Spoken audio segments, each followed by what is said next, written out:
Oke, ini jadi sebenarnya kunci Iya, nih. kunci. Ini kita dari sini kita udah dirubah paradigma kita langsung. Ini Abah nih kepengen kita jadi muslim yang baik, tapi jadi Sekaligus, warga negara yang iya. baik. Itu.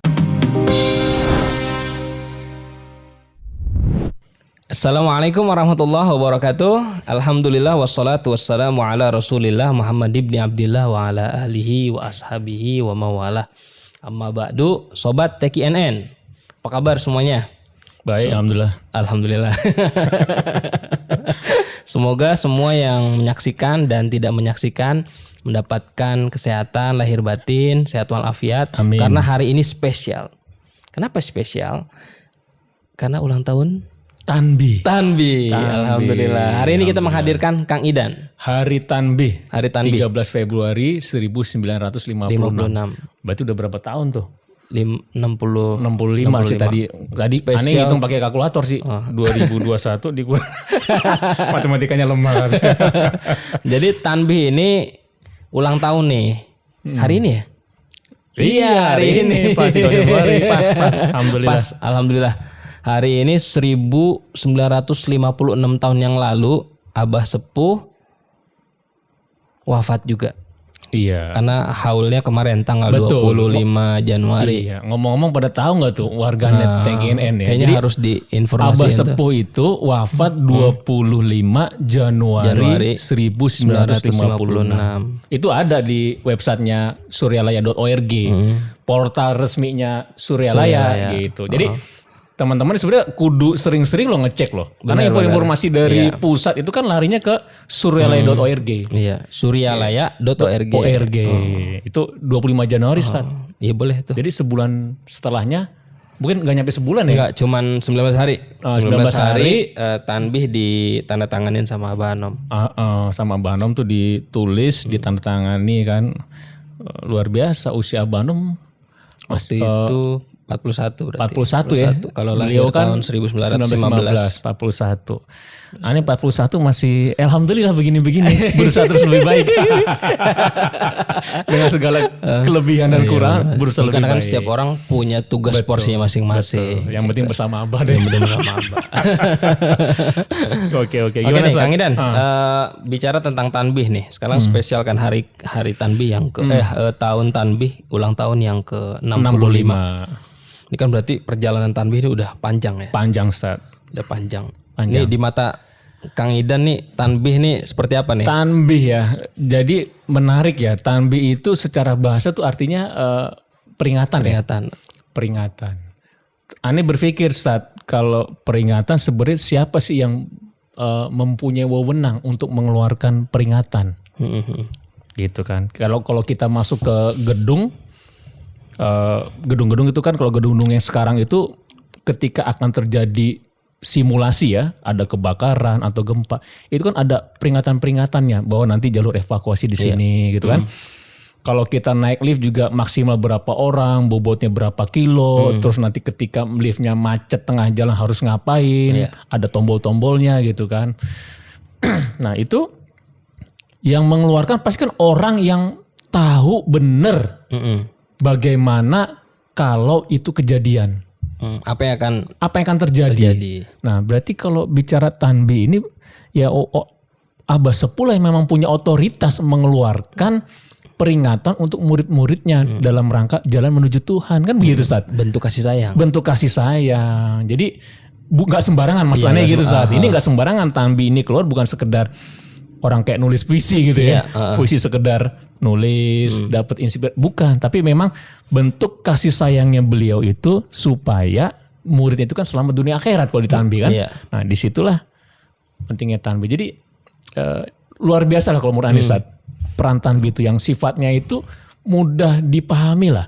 Karena itu kan sifatnya bahasa Sunda kan? Ada bahasa Sunda, ada bahasa Dari Indonesia bahasa juga Indonesia, ada gitu bahasa kan. Inggris Nah itu juga ada. mudah dipahami banget sih kalau menurut Ane ya. Karena sifatnya itu implementatif gitu. Jadi kalau implementatif ini kan kita nggak bicara bisa yang langsung jauh-jauh. dipraktekin. Gitu. Itu kalau menurut Ane. Kalau menurut ente gimana saat Ane gantian tanya nih? Gimana menurut ente? Kan kita ngobrol aja nih. Iya, Tanbih itu memang kalau dari segi bahasa itu kan maknanya banyak sebenarnya. Dari kata nabahayu nabihu itu kan sebenarnya bukan cuma ngasih peringatan, tapi juga dia ada bentuk hal yang memberikan motivasi juga. Oke. Makanya kan di awal tuh kalau kita buka gitu ya, tanbih itu kan Bukanya di mana nih? Oh iya, Kita buka dulu. Jadi di TK News juga ada nih tanbih nih. Sebentar, Gitu, kita lihat buka. nih biar kelihatan. Di TK News ada. Jadi bentuk apa tadi selain ini Tasat? Nah, Selain apa namanya tadi peringatan juga motivasi ya. Memberikan motivasi. Nah ini kalau di TK News ini nanti tinggal ke bawah aja. Di bawah itu nanti ada Docs. tinggal dibuka. TKN News, ini dia nih. Ada di TKNN Documentation. TKN Suryalaya Sejarah Tanbih. Nah di Tanbih kita tinggal klik aja. Nanti ada pilihannya di sini tanbih bahasa Sunda, bahasa Indonesia, bahasa Inggris. Lengkap lah pokoknya. Lengkap ya. Nah, kalau dilihat ya menggunakan bahasa Indonesia kita lihat. Nah ini dari awalnya aja udah Bismillahirrahmanirrahim. Bismillahirrahmanirrahim ini kan kalau Al-Quran kalau di bahasanya dipepet-pepetin gitu ya. Larinya ke Bismillahirrahmanirrahim.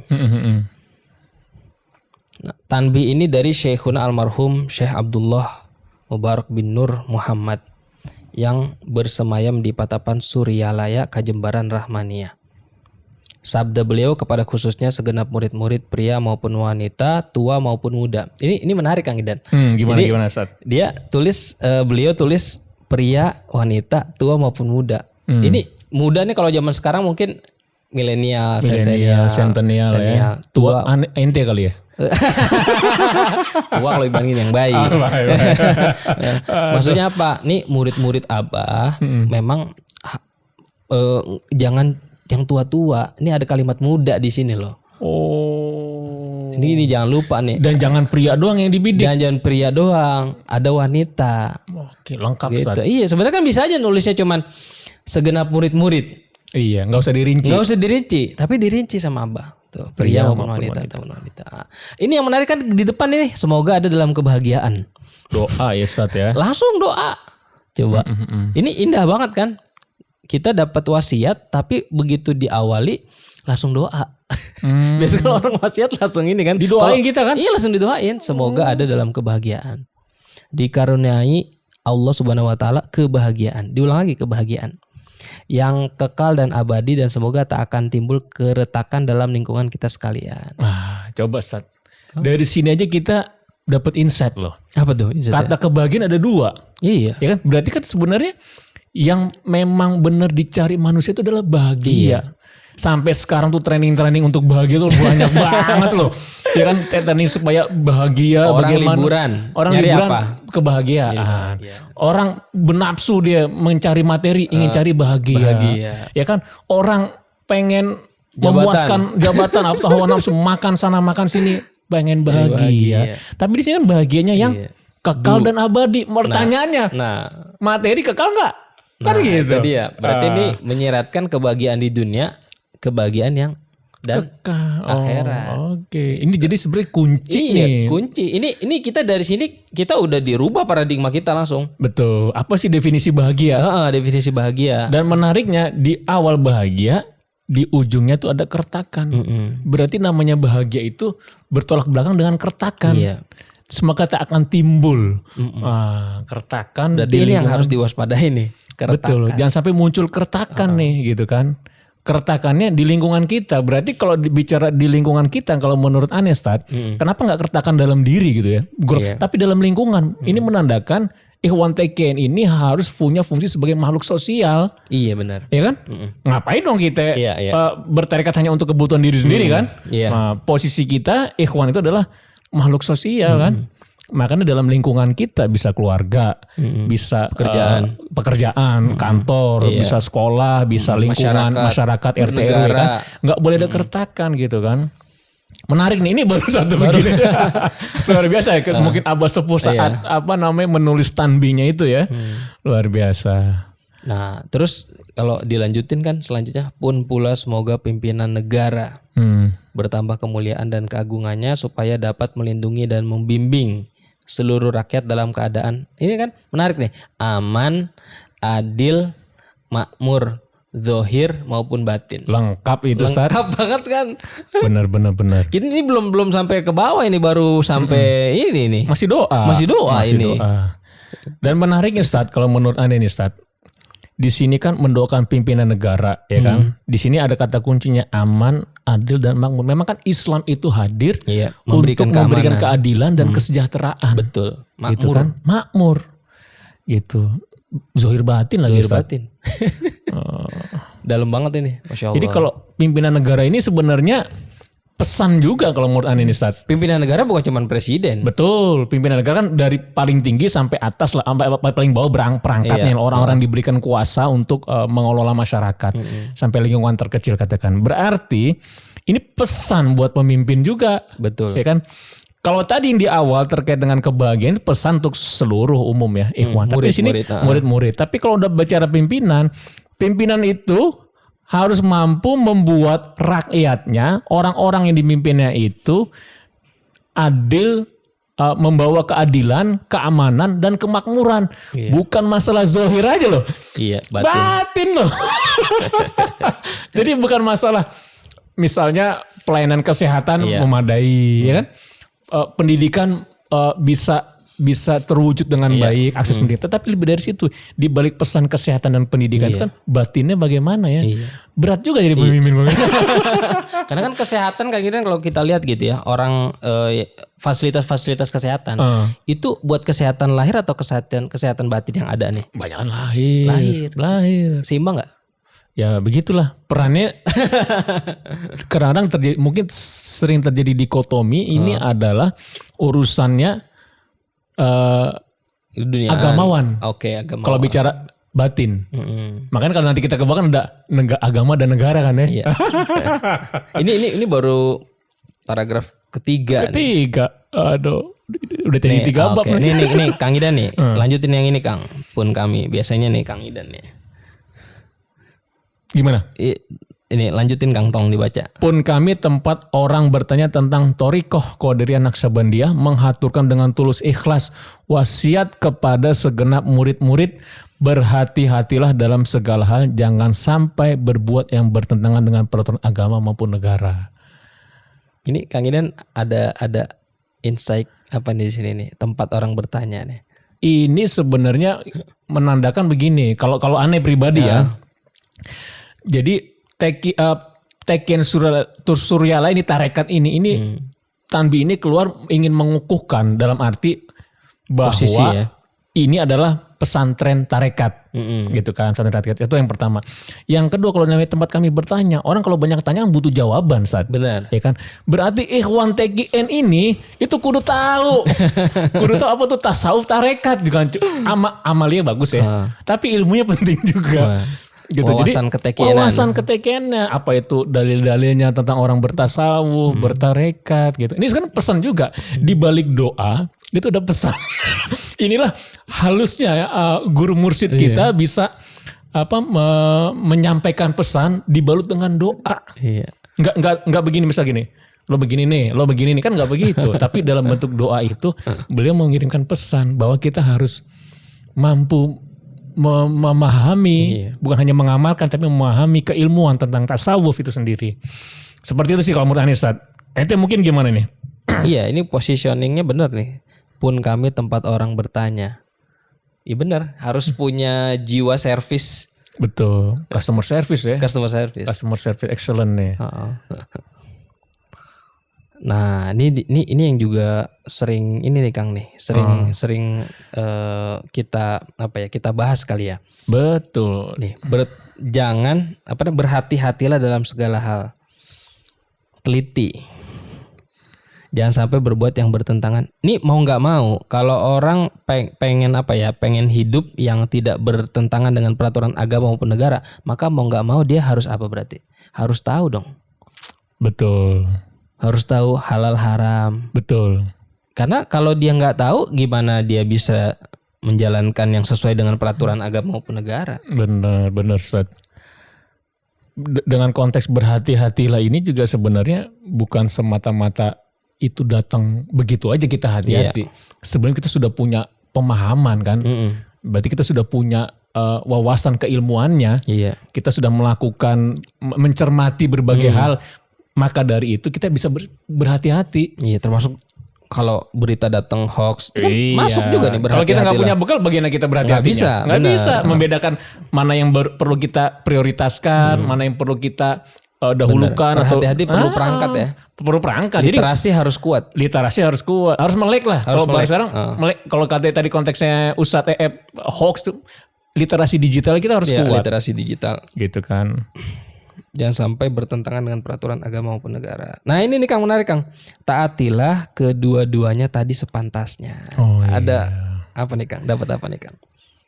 Ini menarik. Tadi kedua-duanya tadi pasti merujuk ke agama maupun negara kan ya. Jadi intinya memang ini yang terjadi ya. Kalau kita lihat ya kejadian saat ini, itu kan terbelah nih masyarakat.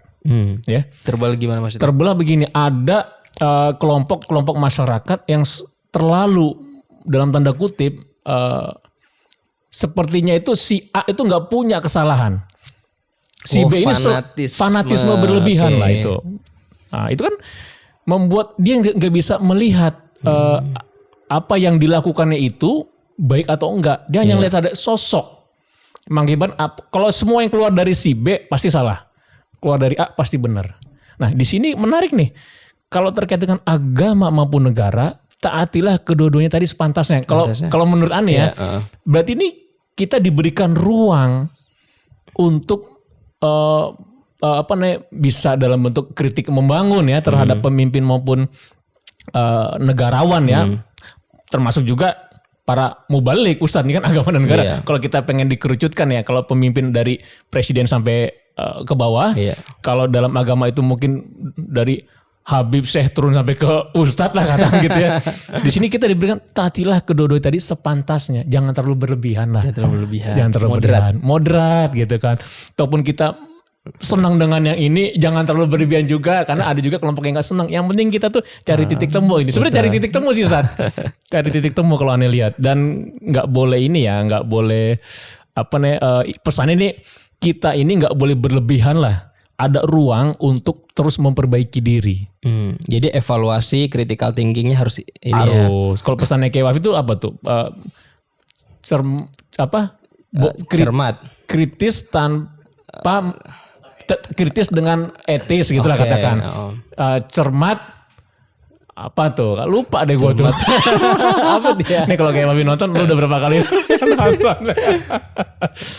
Kurang lebih seperti itulah Ustaz. Jadi tetap ada kritis dan kecermatan tanpa menghilangkan sikap yang etis gitu kan kepada para guru gitu kan. Berkhidmat tapi tetap cermat. Nah, keluar juga kritis tapi tetap etis. Iya, keluar juga nih. Alhamdulillah deh. Alhamdulillah. Gitu. Nah, ini menarik nih. Demikianlah sikap manusia yang tetap dalam keimanan. Gimana menarik loh. Artinya dalam rangka menjalankan peraturan agama maupun negara itu bernilai ibadah. Oh, oke. Artinya ketika kita taat terhadap peraturan negara gitu ya, bernilai ibadah. Itu bernilai ibadah gitu. Karena kan taat kepada ulil amri gitu. Makanya di sini sikap manusia yang tetap dalam keimanan. Jadi keimanan ini kan konsep salah satu pilar di dalam agama kan, keimanan, keislaman dan keihsanan. Lalu tegasnya dapat mewujudkan kerelaan. Tegasnya dapat mewujudkan kerelaan terhadap hadirat ilahi. Nah, kerelaan ini kan keislaman. Rela itu kan tunduk, patuh. Ini nilai-nilai keislaman di sini. Keimanan, keislaman terhadap hadirat ilahi Rabbi yang membuktikan perintah dalam agama negara, membuktikan. Nah ini keihsanan, pembuktian ya, hasil. Nah baru di sini nih, ini dimensi dalamnya nih Kang nih.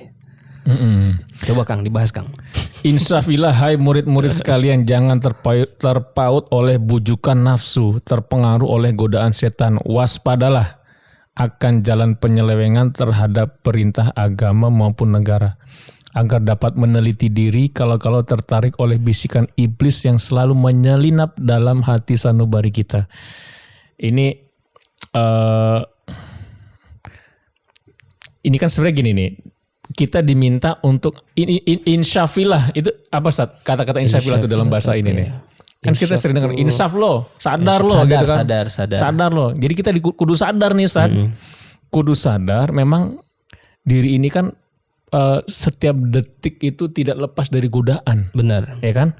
Terpaut oleh bujukan nafsu diri kita ini banyak maunya kan gitu kan. Yang maunya itu karena termasuk juga hawa nafsu, dan nafsu kan diri ya, hawa nafsu ya. Termasuk oleh godaan setan. Waspada akan jalan penyelewengan terhadap perintah agama. Nah, sebenarnya yang menarik di sini Ustaz, kalau menurut Anis Ustaz, ini kan berulang kali kenapa agama sama negara ya? Iya. Gitu. Agama negara. Ini kita bertarekat rupanya gini Kang, memang ada sebagian orang yang mempertentangkan agama dengan negara. Memisahkan, mendikotomi antara ini negara, ini agama gitu. Ada juga yang berlebihan untuk menghilangkan menjalankan agama tapi mengabaikan negara. Ada yang menjalankan negara aja, agama ditiadakan gitu. Kan ada nih perintah agama maupun negara. Jadi sebenarnya kedudukan itu imbang ya kalau dipikir ya. Makanya di sini dalam arti implementasi ya, kayak tadi ente bilang ibadah itu Ustaz. Betul. Makanya tadi di sini sepantasnya. Jadi perintah agama, perintah negara yang sesuai, yang tidak bertentangan dengan agama. Gitu. Jangan sampai kita melaksanakan perintah negara misalnya, rupanya itu bertentangan dengan agama. Dan ini sebenarnya pesan bukan cuma rakyat. Betul. Jadi untuk Ikhwan-Ikhwan saat ini jadi pejabat, jangan sampai buat peraturan, buat kebijakan yang bertentangan dengan agama. Begitu juga mungkin sebaliknya Ustaz ya. Kalau tadi peraturan negara bertentangan dengan agama, termasuk juga dalam implementasi keagamaan yang tidak mendukung kenegaraan gitu ya. Sebaliknya, benar. Sebaliknya. Ini saling memperkuat. Saling memperkuat. Gitu. Nah, ini kan sekarang banyak terjadi kan begini yang tadi ente bilang tuh Ustaz, agama negara itu seakan-akan sesuatu yang bertolak belakang ya. Seakan-akan bisa nyatu. Muslim yang baik itu nggak bisa jadi warga negara yang baik. Betul. Ini Abah nih kepengen kita jadi Muslim yang baik tapi sekaligus jadi warga negara yang baik. Itu. Untuk membuat negara kuat, jangan masukkan unsur agama kan begitu. Ada juga punya pemahaman gitu kan. Nah, untuk yang punya keagamaan kuat, negara ini harus repot juga. Yang jadi sifatnya Abah utopis. Jadi Abah nih nggak bicarain tentang ideologi loh. Tapi ini dengan bahasa sederhana orang bisa langsung canggih loh. Hal yang rumit ini sebenarnya rumit. Betul, ini. Rumit. Pancasila ini. Iya, sebenarnya rumit ini. Pancasila rumit loh. Memadukan agama negara emang dari dulu kan problemnya seperti itu. Iya. Ada yang Islamis, sekuler. Nah, dulu zaman Orde Baru ada kiri kanan lah gitu kan. Nah, itu kan Okil. Iya. Inilah moderatnya di sini. Iya, moderatnya di sini. Oke. Dan di sini ya menarik ya, ada bujukan nafsu. Nafsu dulu disebut baru setan. Gimana tuh Ustaz? Gimana menurut ente? Ya jangan apa-apa tuh buru-buru nyalain setan dulu. Betul. Karena kita berpotensi di sini nih. Terjebak juga di sini kita nih, karena ada hawa nafsu gitu. Dan ini ngajarin juga bahwasanya musuh kita salah satunya adalah nafsu, yang kedua adalah setan. Gitu. Baru yang ketiga nih, penyelewengan bukan yang ketiga itu. Nah, pesannya di sini nih, lagi-lagi nih meneliti diri. Nih, perhatikan di sini berhati-hatilah. Terus di sini meneliti diri. Ini semuanya bentuk critical thinking banget loh. Kudu hati-hati, evaluasi diri, terus mawas, sadar. Observasi. Iya, harus terus-terusan. Maka di sini kalau tertarik oleh bisikan iblis yang menyelinap di dalam hati sanubari kita. Saya juga nggak paham nih. Di sini udah disebutkan terpengaruh oleh godaan setan, tapi di bawah bisikan iblis. Iya tuh. Ini setan goda, bisik iblis gitu. Ini dimensi rohani banget lah, banget lah ini. Nah, ini baru nih implementasinya kan lebih baik, buktikan kebajikan yang timbul dari kesucian. Ini ngomong-ngomong udah berapa menit nih? 24 menit ini nih. baru Baru nggak sampai apa-apa. sini nih, belum sampai bawah nih. Kita nanti pangkas ini aja ya bro ya. Pangkas aja nanti sampai titik bisa kita sambung. Tapi menarik Sat. Lebih baik buktikan kebajikan yang timbul dari kesucian. Kebajikan ini kalau menurut Ane itu bukan lebih daripada kebaikan. Dalam arti begini, kebaikan itu bisa sifatnya itu apa ya, seperti Ane ngedoain ente, itu kebaikan. Tapi kebajikan ini udah lebih implementatif, berikut aksi nyata. Jadi kita jangan sekedar doa itu bagus ya maksudnya, harus bisa lebih baik lagi. Kita buktikan kalau misalnya gini, kalau ada orang yang lapar, kita kasih makan kan gitu. Kalau orang yang lagi butuh cari kerja, nah, tetapi semua berlandas lagi pada kesucian kolbu. Jangan sampai tadi itu, karena kesucian kolbu itu bisa ketika kita bisa tadi ini saat mengelola hawa nafsu. Ya kan, dan tak tergoda oleh bisikan ini. Jadi bukan sekedar berbuat baik nih ya, berbuat baik itu harus ada aksi nyata ditopang dengan kesucian kolbu. Emang ini ya Kang ya, kalau ngelihat nih ya.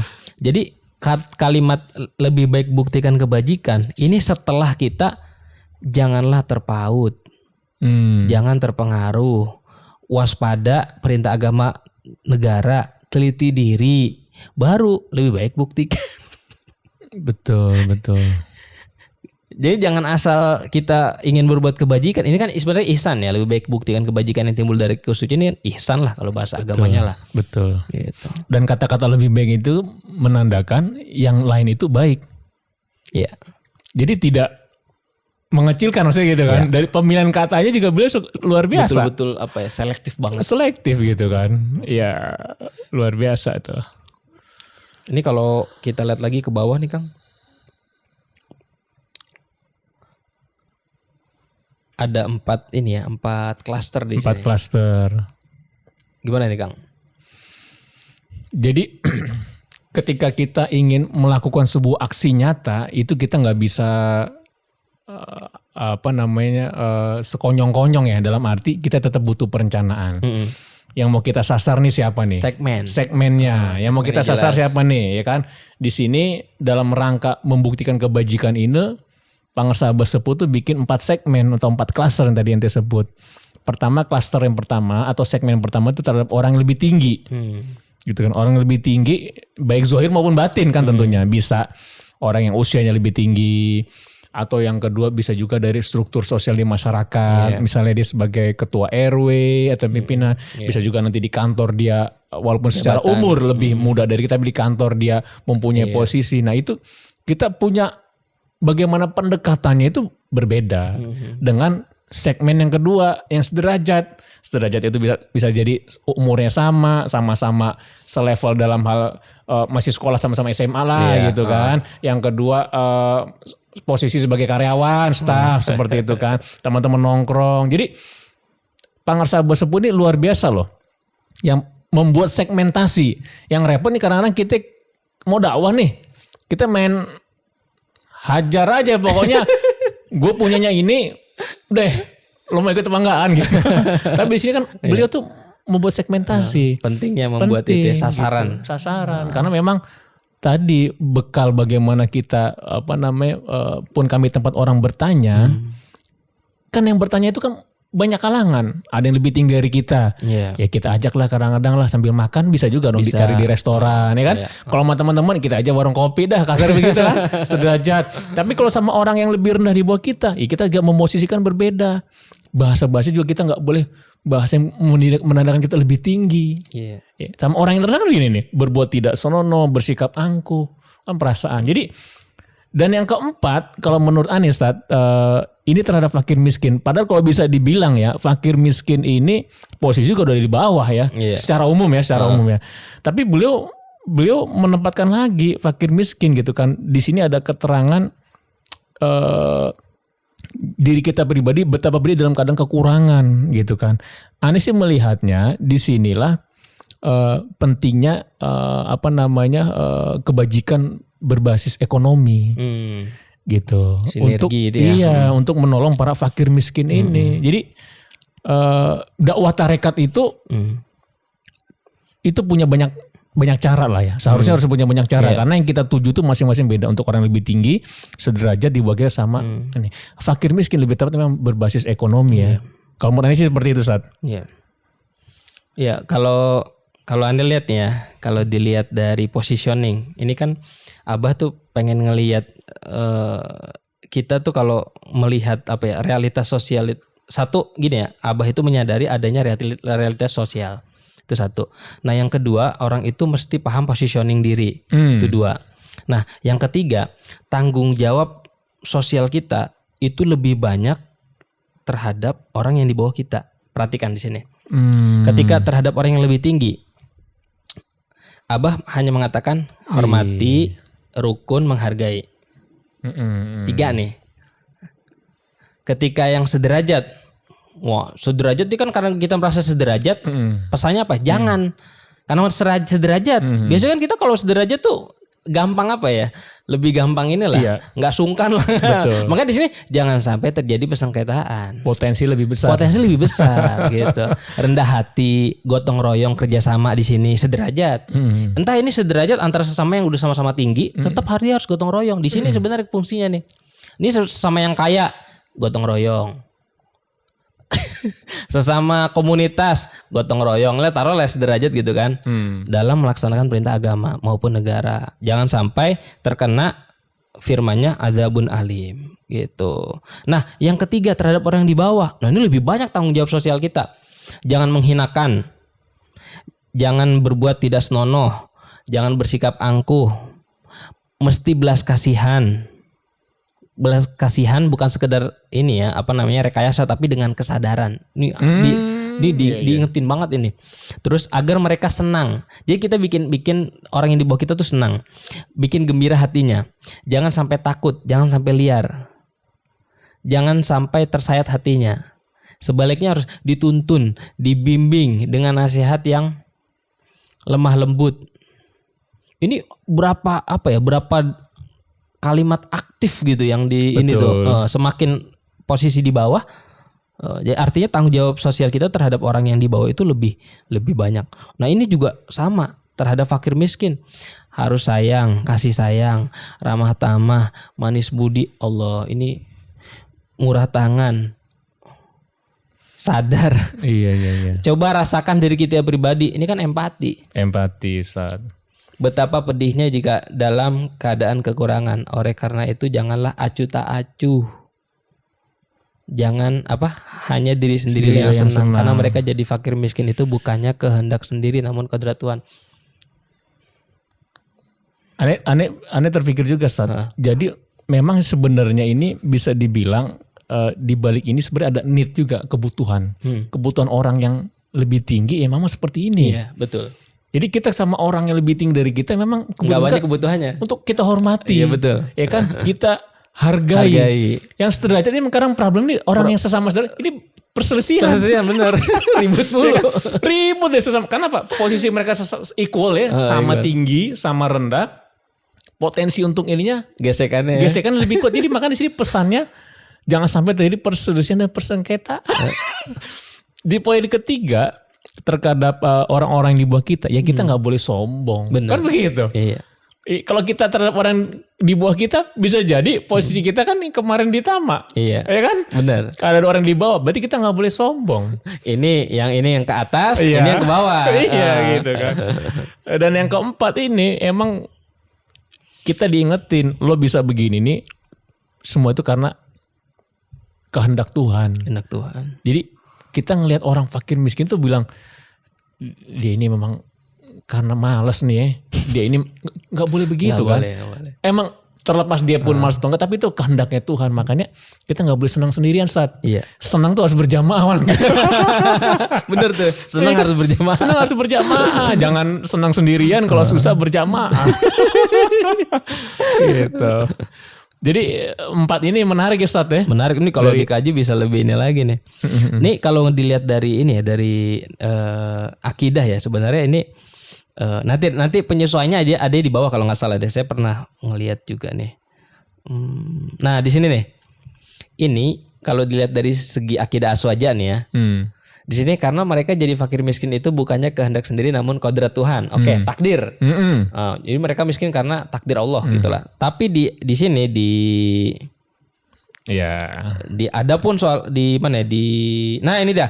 Karena yang menyebabkan penderitaan dari pribadi itu adalah akibat dari amal perbuatan diri sendiri. Iya, imbang ini ya. imbang, aswaja banget ya Iya, dari segi betul, akidah betul. tuh. Betul. Jadi ada kalau di ada materi tentang motivasi diri itu kan nasib, bicara nasib ya. Nasib itu kan jadi ditentukan dua saat. Memang takdir, tapi itu juga berdasarkan dari kita punya karakter. Iya. Nah disinilah bahasa agamanya yang menyebabkan nasib kita begitu, kan amal perbuatan kita sendiri kan Iya. gitu.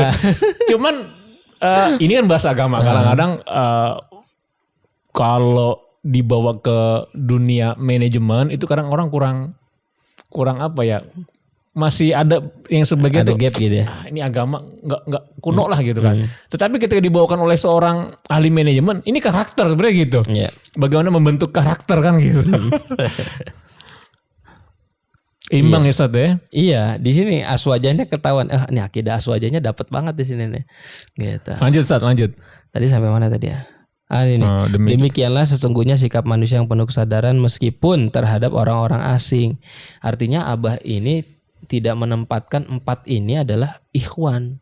Berarti seluruh manusia. Betul. Kebajikan kita harus. Iya, seluruh manusia gitu. Nggak disebut ikhwan. Menurut ente kenapa? Meskipun terhadap orang asing. Asing itu maksudnya gimana nih?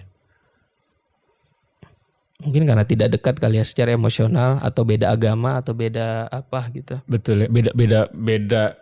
Asing bisa dikategorikan dia beda kewarganegaraan. Beda kewarganegaraan. Di situ juga ada orang yang berbeda budaya, kultur ya kan, latar belakang pendidikan yang beragam.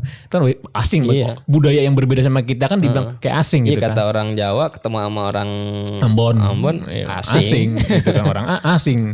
Justru di situ harus masuk ke yang 4 tadi tuh. Iya, harus masuk ke 4 tadi. Itu menarik banget tuh yang 4 tadi tuh. Nah, di sini langsung di sini ada salah satu ayat yang dikutip ya sama Abah tuh. Ayat 70 surah Al-Isra. Ya kan, walaqad karramna bani Adam nih kan. Sangat kami muliakan keturunan Adam dan kami sebarkan segala yang berada di darat dan di lautan. Kami berikan mereka rezeki dari yang baik-baik, juga kami mengutamakan mereka lebih utama dari makhluk lainnya. Nah, di sini juga Abah nih menafsirkan ayat ini ya. Kesimpulan dari ayat ini ya, bahwa kita sekalian seharusnya saling harga menghargai. Ini menarik nih dari ayat yang hubungannya apa gitu kan? Jangan timbul kekecewaan. Mengingat surat Al-Maidah yang artinya hendaklah tolong menolong dengan sesama. Masya Allah. Dalam melaksanakan kebajikan dan ketakwaan dengan sungguh-sungguh terhadap agama maupun negara. Sebaliknya janganlah tolong menolong dalam berbuat dosa dan permusuhan terhadap perintah agama maupun negara. Memang kalau ditafsir juga ayat ini memang dalam konteks persaudaraan kemanusiaan. Bukan hanya tolong menolong sesama muslim. Yang Al-Maidah ini Al-Maidah ini. Nah, adapun soal keagamaan. Nah, ini bicara tentang toleransi. Kalau tadi bicara tentang sinergi, kerjasama, gotong royong, persaudaraan kemanusiaan. Nah, ini adapun soal keagamaan itu terserah agamanya masing-masing. Mengingat surah Al-Kafirun. Ini berarti surat ketiga nih yang dicantumin nih. Tadi Al-Isra, Al-Maidah sama Al-Kafirun. Agamamu untuk kamu, agamaku untuk aku. Maksudnya jangan terjadi perselisihan. Wajiblah kita hidup rukun dan damai, saling harga menghargai, tetapi janganlah sekali-kali ikut campur. Tuh Kang, gimana Kang? Ini coba align ya. Ini menarik dari surat Al-Isra ya. Kalau Ane memahaminya, salah satu sudut yang bisa kita pahami ya, ada juga sudut-sudut lain tentunya gitu kan. Ini terkait dengan rezeki nih. Jadi gini, lo nggak usah khawatir tentang rizki. Kan segala yang berada di darat, kami sebagian segala yang ada di darat, di lautan, dan kami kan mereka rezeki yang baik-baik. Jadi itu masalah rezeki itu Allah tuh sudah ngejamin. Optimisme, udah ditebar di laut, di laut, udara gitu kan. Karena apa? Manusia itu lebih mulia, keturunan Adam itu lebih dimuliakan, dan yang kedua lebih utama dari makhluk. Karena apa? Semua perangkat ini kan ada. Iya, punya potensi-potensi yang nggak dimiliki makhluk lain. Betul. Setelah itu semua ditebar gitu kan. Kan pentingnya gini, kesimpulan dari ayat ini kan ini nih. Iya. Kita bertanya, seharusnya saling menghargai, jangan timbul kekecewaan. Apa bukan gini? Jadi sebenarnya begini, karena sudah dijamin, nggak pada berebut. Jangan iri. Jangan iri, ya kan? Jangan sampai timbul kekecewaan gitu kan. Kok dia bisa rezekinya dia lebih banyak kan gitu. Sholat lebih banyak. Enggak, semua tuh udah ditebar. Jadi kesimpulan dari ayat ini, kebaikan-kebaikan termasuk rezeki ya. Itu ya udah kita saling menghargai. Dia memang posisinya seperti itu, ya kan? Kita hargai. Di situ rezekinya dalam tanda kutip lebih banyak, bisa jadi rezeki kesehatan, rezeki material. Ya jangan kecewa. Jangan kecewa. Jadi benar. menarik di situ. Nah, untuk memaksimalkan itu, Pangsa Abah mengasih pesan. Yang penting lo orang tuh harus teamwork nih. Tolong menolong. Jadi apa yang sudah di Allah tebar di darat, laut, udara untuk manusia yang mulia ini, lo nggak boleh. Semua tuh udah ada takaran. Lo nggak boleh pada saling iri, kecewa. Yang perlu lakukan adalah lo harus kerja sama, kan gitu. Dan bagaimana jangan pandang mengolahnya? bulu. Jangan pandang bulu, termasuk kepada orang asing, kan gitu. Jadi semua itu kerjasama itu dalam rangka kebajikan. Nih kan pelaksanaan kebajikan loh, bukan kebaikan kan. Kan implementatif. Kebajikan dan tata. Jadi kerjasama itu untuk kebajikan yang tidak bertentangan dengan agama negara. Dan kebajikan nggak boleh tuh kerjasama dalam berbuat dosa. Di sini nggak boleh korupsi, Sat. Oh iya, pasti. Itu kita nggak boleh memanipulasi data, katakan gitu. Dalam rangka mengolah sumber daya yang sudah Allah berikan untuk manusia. Kita harus kerjasama. Kita harus tolong menolong, nggak boleh saling iri, dengki, kecewa, dan kita nggak boleh balik lagi nih agama negara. Korupsi di negara merugikan, agama itu merusak. Apa yang kita orang makan, korupsi udah nggak pandang agama. Iya, gitu kan. Nah, karena ini sifatnya ini makhluk sosial ya, kalau menurut aneh ya. Dan ketika kita bekerja sama, berkolaborasi. Nggak ada urusan dengan agama, kasarnya seperti itu. Masalah ibadahnya, ya itu nasional, tapi terkait dengan teamwork, nggak jadi mau orang asing, beda agama, kan ditegasin. Makanya langsung di bawah. Gitu. Adapun soal keagamaan, seakan-akan tuh jangan sampai nih disalahpahami yang atas gitu. Dan memang ini kan konteks yang banyak terjadi. Betul. Saat ini begini, betul. Kita agak susah, ada beberapa orang ya, kadang-kadang bisa jadi kita sendiri agak susah kita bekerja sama dengan orang yang berbeda agama, berbeda jangan beda agama, budaya, beda pemahaman asing, juga kadang. Iya, beda partai jangan-jangan. Beda capres loh. Pak, jadi ini menarik pesannya ya. Nggak boleh ada persengketaan gitu kan. Dan jangan ikut campur, udah masuk wilayah agama, itu partisi tegas terkait dengan ibadah jangan dicampur-campur. Jangan campur-campur. Tetapi terkait dengan kerjasama, kolaborasi, yaitu hubungan sosial muamalah. Betul. Oke. Tadi sampai mana tadi? Sekarang masuk sini saat. Ini cobalah renungkan pepatah nih. Leluhur kita. Ini kalau di bahasa Sundanya apa? Apal nggak Kang Idan? Sundanya apa tuh? Ini kan bahasa nih, kalau kita lihat bahasa Sunda. Bahasa Sunda. Karena dia pepatah leluhur kita orang Betawi, orang Jawa. Ini ngomongin bahasa Sunda. Nah nih Kang. Sina logor dina liang jarum ulah serek di buana. Itu pepatahnya. Sina logor dina liang jarum ulah serek di buana. Di buana. Gimana tuh Ustaz? Ini jangan merasa sempit.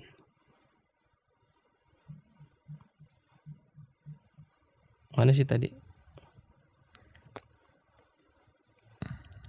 Nah ini nih. Kalau di sini terjemahnya, hendaklah kita bersikap budiman, tertib dan damai. Andaikan tidak demikian, pasti sesal dahulu pendapatan, sesal kemudian tak berguna. Saya kayak kurang kompeten lah buat ngejelasin pepatah Sunda. Ikut ini aja dah. Karena yang menyebabkan penderitaan diri pribadi itu adalah akibat dari amal perbuatan diri sendiri. Dalam surah An-Nahli ayat 112 diterangkan. Ini berarti nih surat keempat nih yang dikutip sama Abah nih. Keempat. Ini tentang permisalan ya. Tentang Tuhan Yang Maha Esa telah memberikan contoh yakni tempat maupun kampung, desa maupun negara yang dahulunya aman dan tentram, gemah, ripah, lojinawi, namun penduduknya atau penghuninya mengingkari nikmat-nikmat Allah. Maka lalu berkecamuklah bencana kelaparan, penderitaan dan ketakutan yang disebabkan sikap dan perbuatan mereka sendiri. Oleh karena demikian, hendaklah segenap murid-murid bertindak teliti. Nah, lagi-lagi nih Kang. Yang ketiga kayaknya teliti ya. Tadi waspada dalam segala jalan yang ditempuh. guna kebaikan zahir batin dunia maupun akhirat, supaya hati tentram, jasad nyaman. Jangan sekali-kali timbul persengketaan. Lagi-lagi disebut jangan timbul persengketaan. Tidak lain tujuannya budi utama jasmani sempurna, cager bager.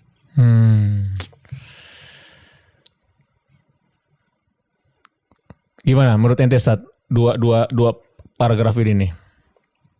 Iya, digambarin ya kalau dilihat di surah An-Nahl ini kan contoh orang yang mengingkari nikmat-nikmat Allah. Mengingkari nikmat-nikmat Allah itu kan bentuknya banyak. Salah satunya nggak bertindak teliti itu kan mengingkari nikmat-nikmat Allah. Makanya di bawah ini bertindak teliti dalam segala jalan yang ditempuh. Gitu. Supaya apa? Supaya tidak berkecamuk bencana kelaparan, penderitaan dan ketakutan yang disebabkan oleh sikap dan perbuatan diri sendiri. Dan tujuan kita bertindak teliti dalam segala jalan adalah ini, visi lah, kebaikan zahir batin dunia maupun akhirat, hati tentram, jasad nyaman. Betul ya. Tidak lain tujuannya, dia dipertegas lagi oleh Abah tuh, cager bager. Betul. Seimbang terus Sat. Seimbang terus. Gitu. Dan ini jadi ingat aneh materinya kayak Wafi tuh, yang goflah kan? Iya. Bagaimana kita dilatih berpikir kritis, kita harus teliti, gitu kan? Termasuk untuk hal-hal kecil kan, dari hal-hal kecil itu bisa dalam tanda kutip menguntungkan untuk jangka panjang secara akumulasi. Contoh begini, kita sering kalau di masjid itu kan keran bocor. Iya. Wah, netes. Itu didiemin. semalaman aja bisa 2 ember kali itu. Oh iya. Nah, itu kan ada air, ada listrik, ya kan? Kali berapa lama atau kali berapa keran. Jadi memang di sini kita diajarkan untuk teliti terhadap apapun jalan yang kita tempuh. Jadi kita nggak hanya diberikan satu jalan sebenarnya. Iya. Untuk berbuat kebajikan itu tidak hanya satu jalan. Banyak jalan. Ada banyak jalan. Tetapi semua harus berdasarkan tadi yang kesucian tadi kan. Iya. Apapun jalannya. Jadi menarik di sini nih Sat. Iya. Cager bager. Ini kalimat yang apa ya? Indah sebenarnya cager bager tuh. Indah banget lah cager bager. Bahasa Sunda tapi enak disebutnya juga. Cager bager. Makanya aneh kalau ditanya, Dan gimana kabarnya? Cager. Alhamdulillah cager bager. Cager bager. Cager bager. Nyunda deh kita deh. Ini sebenarnya kesimpulan lah dari, kalau saya ngeliat sih ini kesimpulan dari yang atas. Jadi diperkuat lagi, dipertegas lagi, maka tiada lain amalan kita thariqah. Tiada lain amalan kita thariqah Qadiriyah Naqsyabandiyah. Amalkan sebaik-baiknya guna mencapai segala kebaikan. Jadi tanbih itu peringatan, dan jangan lupa amalkan sebaik-baiknya amalan thariqah Qadiriyah Naqsyabandiyah. Jadi tanbih sama amalan thariqah Qadiriyah Naqsyabandiyah tidak bisa dipisahkan. Tanbih dan amalannya itu nggak bisa dipisahkan. Tidak bisa dipisahkan. Amalkan sebaik-baiknya guna mencapai segala kebaikan, menjauhi segala kejahatan zahir batin yang bertalian dengan jasmani maupun rohani yang diselimuti bujukan nafsu. Lagi-lagi nih, nafsu ditaruh di depan, kemudian digoda oleh perdaya setan. Wasiat ini, ini dipertegas oleh Abah, wasiat ini harus dilaksanakan. Jadi tanbih harus dilaksanakan, amalkan sebaik-baiknya harus dilaksanakan. Dengan apa? Dengan seksama. Seksama apa? Seksama apa tuh? Kayak aneh tadi bener ini. Sebenarnya kalau mau nggak pakai kata seksama kan bisa juga ngalir ya. Wasiat harus dilaksanakan oleh segenap murid-murid, tapi seksama. Seksama itu aneh belum cek ya ini, tapi pemahaman aneh seksama itu balik lagi Sat. Teliti. Jadi kalau namanya kita teliti berarti kita harus tahu banyak hal dan kita bisa mampu memilah-milah. Iya. Di sini sama juga tadi kan di atas berapa kali supaya kita teliti, waspada lah gitu kan. Jadi dengan teliti. Jadi berbuat baik pun juga harus teliti. Semua jalan teliti dalam semua yang jalan kita. Agar supaya mencapai keselamatan dunia maupun akhirat. Diingatkan lagi, dunia dan akhirat. Jadi selamat itu gak cukup di dunia maupun akhirat. Patapan Suryalaya 13 Februari 1956. Wasiat ini disampaikan kepada sekalian ikhwan Kiai Haji Ahmad Shahibul Wafa Tajul Arifin. Al-Fatihah. A'udzubillahi